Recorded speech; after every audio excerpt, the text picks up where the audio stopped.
Praise the Lord. ஆண்டவராகிய இயேசு கிறிஸ்து நம் மீது வைத்துள்ள அன்பின் நிமித்தம் உலகத்திற்கு வந்து ஒருவரை ஒருவர் நேசிக்க, ஒருவருக்கொருவர் உதவ கற்றுக் கொடுத்தார். ஆனாலும் இந்த உலகத்தில் பொல்லாத சத்ருவாகிய சாத்தானின் கிரியைகளினால் ஒருவரை ஒருவர் வெறுப்பதற்கும் ஒருவரை ஒருவர் பழி வாங்குவதற்குமான அன்பற்ற கடின மனதுள்ளவர்களும் பெருகி கொண்டுதான் இருக்கிறார்கள். எப்படி என்று தெரியுமா? மந்திரவாதம், குறி சொல்லுதல், பில்லி சூனியம், இப்படிப்பட்ட காரியங்களினால் உலக மக்களுக்கிடையேயான அன்பு மறைந்து போனது. போட்டி, பொறாமை, வெறுப்புகள் அதிகரித்து கொண்டிருக்கிறது. ஆனால் ஆண்டவராகிய இயேசு கிறிஸ்துவை சொந்த இரட்சகராக ஏற்றுக்கொண்ட நீங்கள் இதை குறித்து பயப்பட வேண்டிய அவசியமில்லை. ஏனென்று தெரியுமா?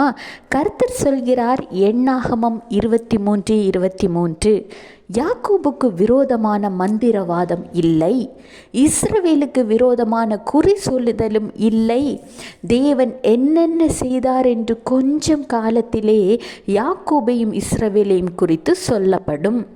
ஆமாங்க, ஆண்டவராக இயேசு கிறிஸ்து இன்று உங்களை பார்த்து தான் சொல்கிறார், இஸ்ரவேலின் சன்னதியான உங்களுக்கு விரோதமாக குறி சொல்லுதல் இல்லை, மந்திரவாதமும் இல்லை, பில்லி சூனியமும் இல்லை.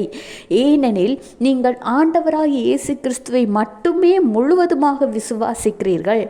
ஆண்டவராகிய இயேசு கிறிஸ்துவை மட்டுமே முழுவதுமாக விசுவாசிக்கிற பிள்ளைகளாக நீங்கள் இருக்கும் பொழுது, நீங்கள் ஆண்டவராகிய இயேசு கிறிஸ்துவின் விலையேற பெற்ற இரத்தத்தினால் கழுவப்பட்ட பிள்ளைகள். அவர் அவருடைய இரத்த கோட்டைக்குள் உங்களை முழுவதும் மறைத்து பாதுகாத்து கொள்வார். இன்னும் கொஞ்சம் காலம்தான். ஆண்டவராகிய இயேசு கிறிஸ்து உங்களுக்கு செய்த அற்புதங்களை குறித்தும் அதிசயங்களை குறித்தும் உங்கள் வாழ்க்கையில் உங்களை அவர் நடத்தி வந்த பாதையை குறித்தும் ஆச்சரியப்பட்டு அவர்களே பேசுவார்கள். எனவே எதை கண்டும் பயப்படாதிருங்கள், சோர்ந்து போகாதிருங்கள். கர்த்தர் உங்களை பாதுகாப்பார். Have a blessed day. Jesus bless you.